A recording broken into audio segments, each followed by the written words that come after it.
प्रेरण की खोज किसने की थी? विद्युत चुंबकीय प्रेरण की खोज किसने की थी? आपके पास चार ऑप्शन है, मैक्सवेल, फैराडे, एम्पियर, फ्लेमिंग। याद रखिए दोस्तों, इसका आंसर होगा ऑप्शन नंबर बी, फैराडे। ठीक है, अगर आप मात्र एक बार इस वीडियो को लास्ट तक देखते हैं तो मानते हैं ये पूरा प्रश्न आपको याद नहीं होगा, लेकिन कम से कम आपको दिमाग पर तो आ जाएगा कि चार ऑप्शन है तो इसका आंसर ये होगा। तो एक बार इस वीडियो को जरूर देखने का प्रयास करिएगा। ठीक है, दूसरा नंबर प्रश्न है, सॉरी तीसरा नंबर, वस्तु से छोटा प्रतिबिंब बनता है। देखिए, वस्तु से छोटा प्रतिबिंब बनता, देखिए अवतल दर्पण में भी बनता है और उत्तल दर्पण में भी बनता है, इसलिए इसका आंसर होगा ऑप्शन नंबर डी।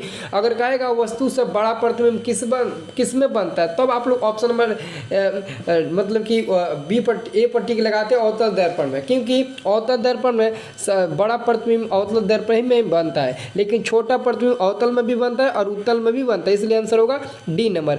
4 नंबर प्रश्न है, चुंबकीय क्षेत्र का एसआई मात्रक होता है। देखिए, चुंबकीय क्षेत्र का एसआई मात्रक, याद रखिएगा, चुंबकीय क्षेत्र का एसआई मात्रक टेस्ला होता है। क्या होता है?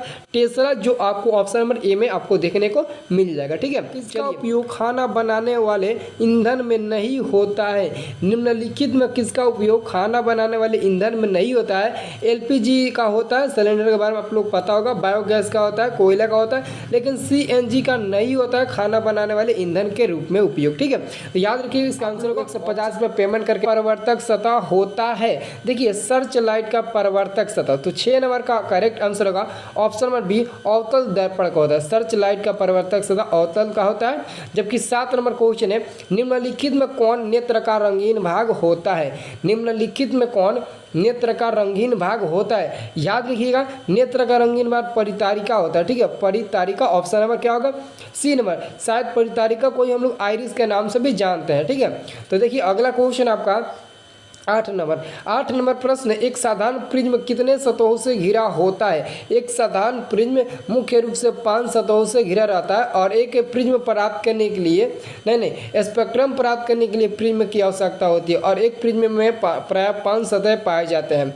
जबकि 9 नंबर क्वेश्चन है, प्रतिबिंब का आकार हमेशा वस्तु के बराबर है तो दर्पण होगा। देखिए, अगर प्रतिबिंब का आकार हमेशा वस्तु के बराबर है तो समझ लीजिए कि वो समतल दर्पण की प्लेन मिरर होगा, ऑप्शन नंबर सी। ठीक है, अब देखिए अगला क्वेश्चन है 10 नंबर प्रश्न है, वह उपकरण जो विद्युत ऊर्जा को यांत्रिक ऊर्जा में बदलता है होता है। देखिए, विद्युत ऊर्जा को यांत्रिक ऊर्जा में बदलेगा तो विद्युत मोटर कहलाएगा, और यांत्रिक ऊर्जा को विद्युत ऊर्जा में बदलेगा तो जनरेटर यानी कि डायनेमो कहलाएगा।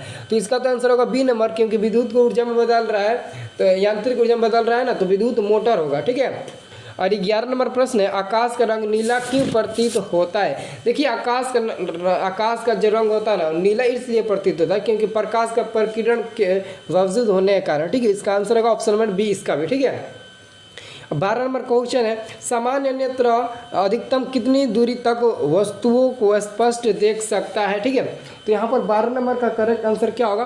देखिए, 12 नंबर का स्पष्ट देख सकते। देखिए, एक सामान्य व्यक्ति अधिकतम अनंत दूरियां देख सकता है, तो आंसर होगा डी नंबर, अनंत दूरियां वो देख सकता है। ठीक है, चलिए अगला क्वेश्चन है 13 नंबर प्रश्न है, वायु का निरपेक्ष अपवर्तनांक वास्तव में होता है? वायु का निरपेक्ष अपवर्तनांक वास्तव में होता है? तो देखिए 13 नंबर का हमको जहाँ तक लगता है आंसर होगा सी नंबर, 1 से अधिक होता है। ठीक है, और अगला क्वेश्चन है, सामान्य नेत्र के लिए दूरबिंदु। देखिए, सामान्य नेत्र के लिए दूरबिंदु भी अनंत होता है। क्या होता है? अनंत ही होता है। तो 14 का आंसर क्या होगा? D number.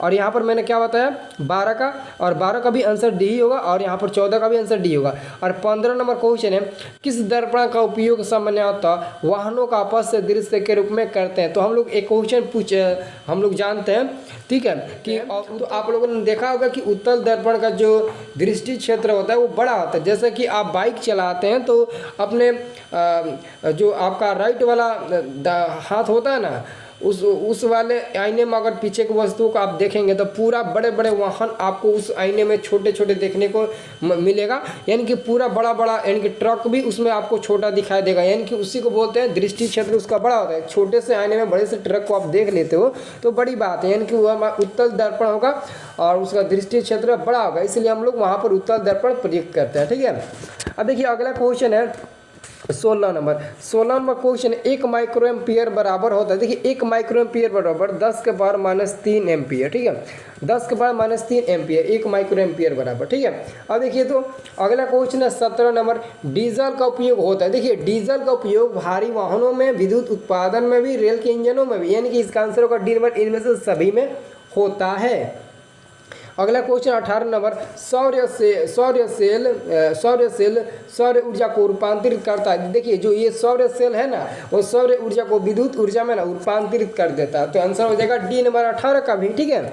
और देखिए 19 नंबर क्वेश्चन है आपका, 19 नंबर क्वेश्चन है, विद्युत चुंबक बनाने के लिए किस पदार्थ के छड़ का उपयोग होता है, विद्युत चुंबक बनाने के लिए किस पदार्थ के छड़ का उपयोग होता है, तो 19 का करेक्ट आंसर होगा नरम लोहा का हम लोग उपयोग करते हैं, विद्युत चुंबक बनाने के लिए ना हम लोग नरम लोहे के पदार्थ के छड़ का उपयोग करते हैं, आंसर होगा सी नंबर।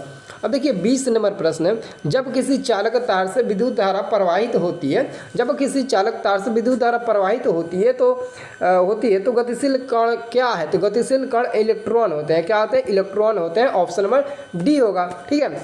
जो भी विद्यार्थी हमारी इस वीडियो को लाइक नहीं किया तो वीडियो को एक लाइक ज़रूर करिएगा, क्योंकि आपको ना हमेशा यहाँ से क्लास करना है, वीडियो देखना है। अगर आप डेली हमारा वीडियो देखते हैं ना तो बोर्ड एग्जाम में काफ़ी अच्छे नंबर लाइएगा। अब देखिए 21 नंबर क्वेश्चन, ओम का नियम है, देखिए ओम का नियम कहा था ना, V बराबर I इंटू आर हो जाएगा, क्योंकि R बराबर V बटे आई यहाँ से भी हो जाएगा, तो R बराबर V बटे आई ऑलरेडी हम लोग ओम के नियम से जानते हैं, सब किसी को पता होगा, तो इसका करेक्ट आंसर हो जाएगा ऑप्शन नंबर ए। जबकि अगला क्वेश्चन है 22 नंबर, विभवांतर का एसआई मात्रक क्या है, देखिए विभवांतर का एसआई मात्रक वाट होता है, आंसर होगा बी नंबर, विभवांतर का एसआई मात्रक वाट होता है, ऑप्शन नंबर बी होगा। जबकि 23 नंबर क्वेश्चन है, अमीटर का प्रतिरोध होता है, देखिए अमीटर का प्रतिरोध जो होता है ना, अमीटर जो समझते हैं ना, हाँ बिल्कुल समझते हैं, चलिए वेरी गुड। देखिए अमीटर का जो प्रतिरोध होता है वो मतलब कि क्या होता है ना, वो बहुत ही मतलब कि छोटा होता है, आंसर होगा 23 का सी नंबर। अब देखिए 24 नंबर प्रश्न क्या कहता है, 24 नंबर प्रश्न आपसे पूछा गया है कि जब पश्चिम की प्रक्षेपित कोई धनावेशित कण अल्फा कण यानी कि किसी चुंबकीय क्षेत्र द्वारा उत्तर की ओर विक्षेपित हो जाती है तो चुंबकीय क्षेत्र की दिशा होगी, तो 24 का आंसर हो जाएगा ए नंबर, दक्षिण की ओर, ठीक है, ए नंबर होगा।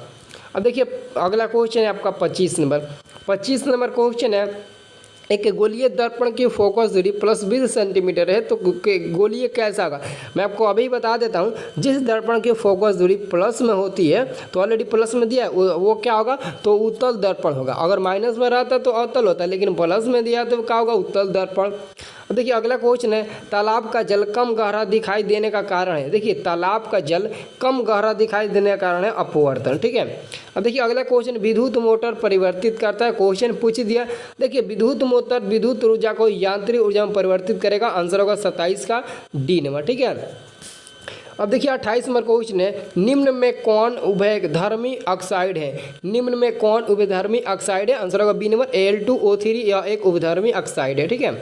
अब देखिए तो अगला क्वेश्चन है 29 नंबर क्वेश्चन है, निम्न में कौन सा रासायनिक समीकरण संतुलित है, निम्न में कौन सा समीकरण संतुलित है, यानी कि संतुलित कौन समीकरण है आपको देखना है, तो 29 का आंसर आप लोग चूज़ कर लीजिए, तो ऑप्शन नंबर बी, तो देखिए तो H2Cl2 और H2HCl यानी कि दोनों संतुलित हो गया। अब देखिए अगला क्वेश्चन है, निम्न में कौन अम्ल नहीं है, तो यहाँ पर देख सकते हैं HCl एक हाइड्रोक्लोरिक अम्ल होता है जो कुत्ते में सबसे ज़्यादा पाया जाता है, NaCN नाइट्रिक अम्ल होता है, H2SO4 सल्फ्यूरिक अम्ल, KOH एक अम्ल नहीं है, इसलिए इसका आंसर होगा डी नंबर, KOH एक अम्ल नहीं है, इसलिए इसका आंसर होगा डी नंबर KOH, ठीक है।